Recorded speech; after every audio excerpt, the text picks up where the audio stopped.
Bonjour à tous, je vous avais dit qu'avec le confinement je ferais peut-être de nouvelles vidéos. En voici une, ou plutôt la première d'une série de 3 qui s'adresse aux quatrièmes latinistes dans le cadre de la séquence qu'on vient de commencer sur la conquête de la Méditerranée par Rome.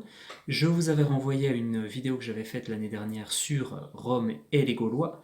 On va maintenant parler des guerres puniques, donc le plus grand conflit armé de l'Antiquité qui va mettre aux prises Rome et Carthage. Donc 3 vidéos, hein, une pour chacune de ces guerres. La première, celle-ci étant de longueur moyenne, parce que même s'il n'y a pas énormément de choses à dire sur la première guerre punique en elle-même, je vais faire une petite situation et une petite contextualisation des Carthaginois, raconter un petit peu leur histoire et expliquer pourquoi Carthage et Rome en sont venus aux prises, en sont venus à une guerre, ou plutôt à 3 guerres, entre le 3e et le 2e siècle avant notre ère.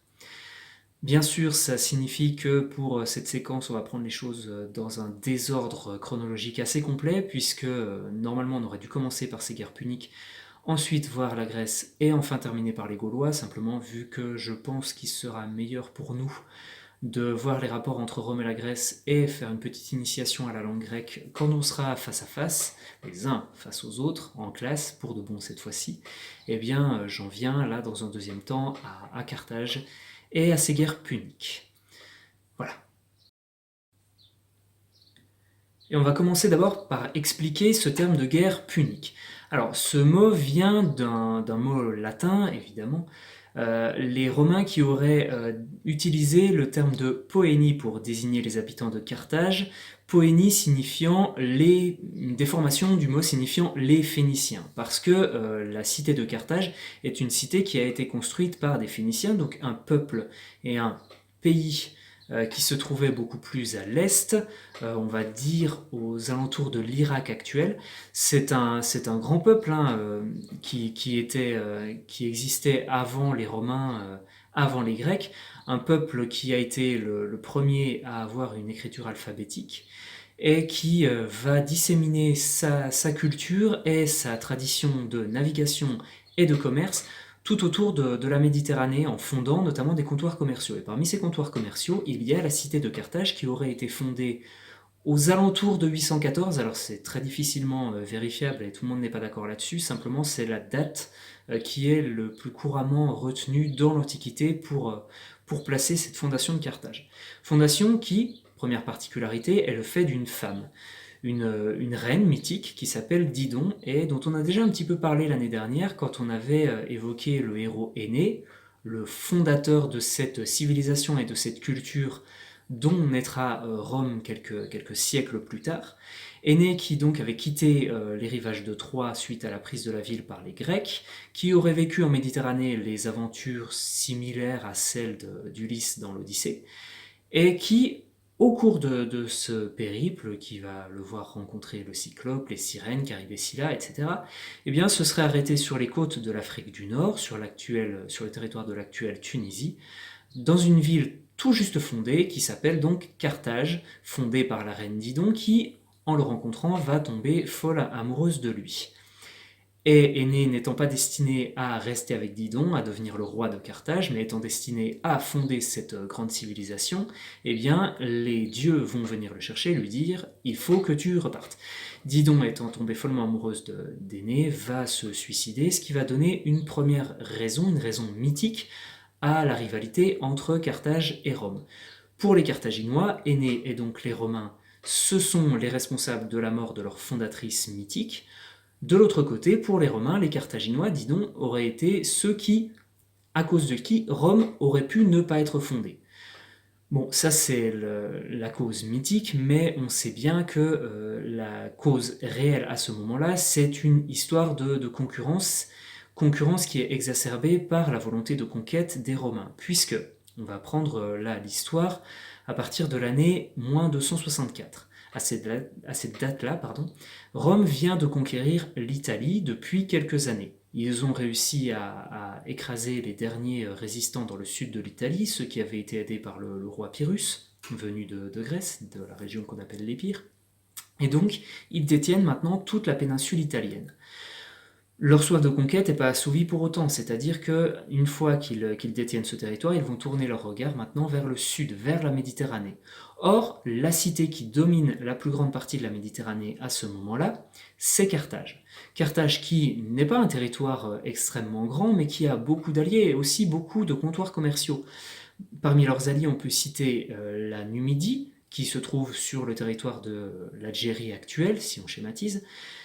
Et puis, pour ce qui est des comptoirs commerciaux, on sait qu'ils avaient une influence jusqu'en Ibérie, c'est-à-dire l'équivalent de l'Espagne actuelle. Ça fait donc un territoire relativement grand que détient, sans véritablement le contrôler, mais en tout cas qui est sous la zone d'influence de Carthage. Et le territoire qui est véritablement problématique pour les Romains dans cette optique-là, c'est la Sicile, parce que c'est un territoire qui est extrêmement proche d'eux. Première chose, et c'est un territoire qui est extrêmement riche. Deuxième chose, pour la proximité, quand on est à Messine, donc au nord-est de la Sicile, on n'est qu'à quelques kilomètres de la pointe de la botte italienne. Ça signifie donc que, dans l'esprit des Romains, si les Carthaginois décident de s'attaquer à eux, malgré un traité qui a été signé en moins 306, eh bien, ils n'auraient qu'un tout petit bras de mer à franchir, même si le territoire de Messine c'est assez agité du point de vue des courants, eh bien, ils pourraient poser pied sur l'Italie très très vite. Et puis, pour ce qui est de la richesse, la Sicile est un territoire extrêmement fertile dans lequel le blé pousse à profusion. Et Rome, dans son idée de conquête, se dit que ce serait sans doute un très bon territoire à contrôler parce que ça repousserait le danger d'une pénurie de blé et donc d'une pénurie de pain, évidemment. Et donc ça, ce sont les causes profondes de cette guerre qui va se déclencher en moins 264. Tout ce dont Rome a besoin en cette année moins 264, et je répète encore une fois la date parce qu'il faut que vous la reteniez, c'est d'une étincelle, de quelque chose qui leur permette de créer un conflit et donc d'intervenir militairement en Sicile et pour ça donc de contourner le traité qu'ils ont passé avec Carthage en moins 306. Il faut faire une petite explication sur la situation de la Sicile à ce moment-là. Je vous ai dit que ça faisait partie de la zone d'influence de Carthage. Oui, mais ça reste des cités grecques, des cités qui jouissent d'une certaine indépendance vis-à-vis de Carthage. Et la cité la plus importante à ce moment-là, la capitale de la Sicile, si on veut, c'est la cité de Syracuse. Elle est à ce moment-là dominée par un homme qui s'appelle Hieron II. Et ce roi Hieron, il est en place depuis assez peu de temps. Et à la suite du départ du roi précédent, eh bien, il y a un peuple d'origine italienne, d'origine campanienne, au sud de Rome, l'équivalent donc de la région de Naples actuellement, qui s'appelle les Mamertins. Ces Mamertins se sont installés en Sicile, ce sont des mercenaires, donc des hommes de guerre, qui vont se révolter contre l'autorité sicilienne. Ils vont, pour ça, s'attaquer et faire un siège sur la ville de Messine. Au début de ce siège, ils vont demander de l'aide des deux côtés, c'est-à-dire à la fois aux Carthaginois qui vont envoyer une petite troupe parce qu'ils se disent que ça va leur permettre de mettre la main sur Messine, ou en tout cas d'avoir des alliés à eux qui détiennent Messine, mais en même temps les Mamertins vont demander de l'aide de Rome. Et Rome, bien sûr, à ce moment-là, va sauter sur l'occasion en se disant c'est une bonne raison d'envoyer des troupes. Les Mamertins vont réussir à prendre la ville de Messine, et vont assez vite se retourner contre les Carthaginois, puisqu'ils ont vu clair dans le jeu de Carthage, et ils se disent que l'autorité de Carthage va au final leur nuire. Donc ils expulsent les Carthaginois, ils peuvent compter là-dessus, en cette situation, sur l'aide des Romains. Et donc, les Mamertins et les Romains vont faire cause commune, alors que les Carthaginois prennent l'arrivée des Romains comme une véritable déclaration de guerre, ce que c'est tout à fait, puisque les Romains sont venus là pour causer un conflit, causer une guerre, et donc justifier ensuite de la prise de ce territoire. On va donc avoir d'un côté les Mamertins et les Romains, et de l'autre côté, on va avoir les Syracusains, donc les Siciliens, et les Carthaginois. Alors on n'aura plus tellement l'occasion de parler des Mamertins par la suite, de la même manière qu'on reparlera assez peu de Hieron et des Syracusains, puisque à la suite de la prise de la cité d'Agrigente en moins 261 par Rome, il va y avoir un accord qui va être conclu entre Hieron et les Romains laissant le pouvoir à Hieron et signant une trêve de 15 ans, Hiéron saisissant par là l'occasion de montrer à tous les habitants de Sicile que finalement son autorité est reconnue non seulement par les Carthaginois qui étaient ses alliés, mais aussi par ses ennemis. Donc à ce moment-là, Hiéron va sortir de ce conflit, ne laissant aux prises que les Romains et les Carthaginois. Le début de la guerre est donc largement en faveur des Romains. Un an plus tard, on a la bataille navale, cette fois-ci de Mylae. Alors, les batailles navales, c'est certainement pas ce dans quoi Rome est spécialisée. Ils en ont jusqu'ici assez peu fait, se contentant pour l'Italie de conquêtes terrestres. Les quelques victoires navales qu'ils ont remportées étaient de véritables événements, la preuve puisqu'ils avaient profité de ça pour construire par exemple la tribune des rostres, qui était la tribune des discours officiels sur le forum de Rome, les rostres étant les becs des navires qu'ils avaient, les éperons on va dire de l'avant des navires qu'ils avaient récupérés sur les bateaux ennemis qu'ils avaient capturés ou qu'ils avaient coulés à ce moment-là. Eh bien, Rome sait que pour l'emporter en Sicile et vaincre les Carthaginois, ils vont devoir investir dans une flotte. Ils vont donc faire un grand effort financier pour véritablement bâtir une flotte, et en moins 260, il y a la bataille de Mylae, donc au nord de la Sicile, dans laquelle les Romains vont l'emporter contre les Carthaginois. Les Carthaginois, à ce moment-là, sont assez mal en point. Une partie de leur flotte a été détruite.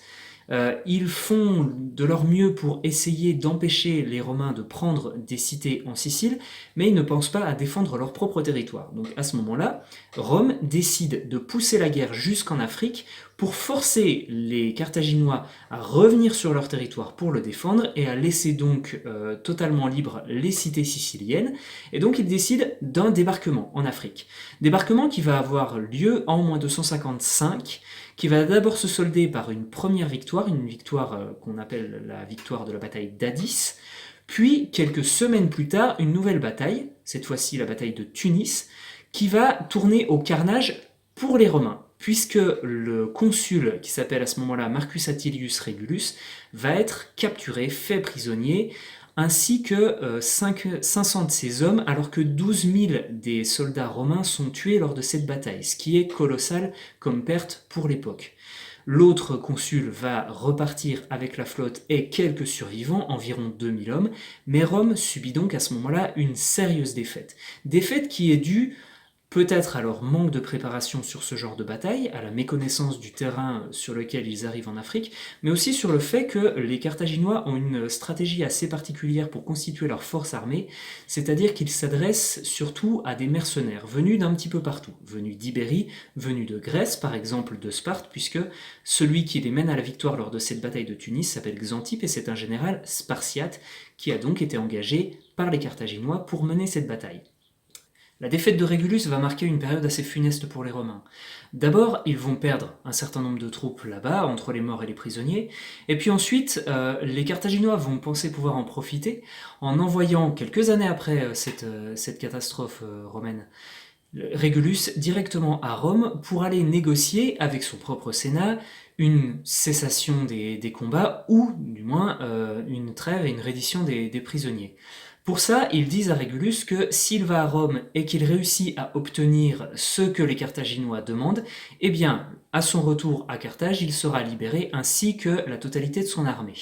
Si jamais, par contre, Régulus cherche à faire un petit peu le malin et à rester à Rome, ne pas revenir, eh bien, tous ces soldats qui sont pour l'instant prisonniers des Carthaginois seraient exécutés. Il faut donc qu'ils reviennent, et dans son intérêt personnel, qu'ils reviennent avec l'aval du Sénat romain pour cette trêve. Ce que Régulus va faire au contraire, c'est, une fois qu'il est devant le Sénat de Rome, de persuader les sénateurs de voter une poursuite de la guerre en leur disant qu'il a une vue un petit peu plus sûre maintenant des forces des Carthaginois et donc qu'en continuant, Rome sera à coup sûr vainqueur.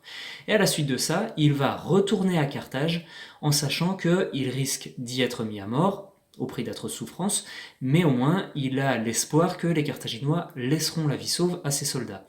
Et effectivement, c'est ce qui va se passer, c'est-à-dire qu'une fois la guerre terminée, les soldats de Régulus seront libérés. En revanche, lui, il va être enfermé, il va être torturé, puis mis dans une caisse hérissée de pointes, dans laquelle il est privé de la lumière du soleil, et puis les pointes l'empêchent de dormir, et au bout de quelques jours à subir ce traitement, on va le sortir, l'attacher au sol, et lui couper les paupières pour lui griller les yeux, qui n'avaient plus été habitués à voir le soleil. Alors c'est peut-être une fois de plus les Romains qui ont tenu à faire d'un de leurs soldats un exemple pour la République romaine, puisque on a des versions extrêmement différentes de ce combat, enfin de cette expérience de Régulus, selon les auteurs et selon les époques. Quoi qu'il en soit, pour Rome, c'est une période relativement compliquée puisque quelques années après, il va y avoir une bataille navale au large de Drépane et les Romains vont y perdre un certain nombre de trirèmes de guerre, donc de bateaux de combat. Et ça va beaucoup les gêner pour continuer de mener un siège sur les deux grandes cités qui leur résistent encore en Sicile, à savoir les cités de Lilybée et de Drépane justement. Dans cette dernière phase de la guerre, on a tout d'abord Carthage qui essaie de rétablir sa situation de manière terrestre. Pour ça, ils peuvent compter sur un général qui s'appelle Hamilcar Barca.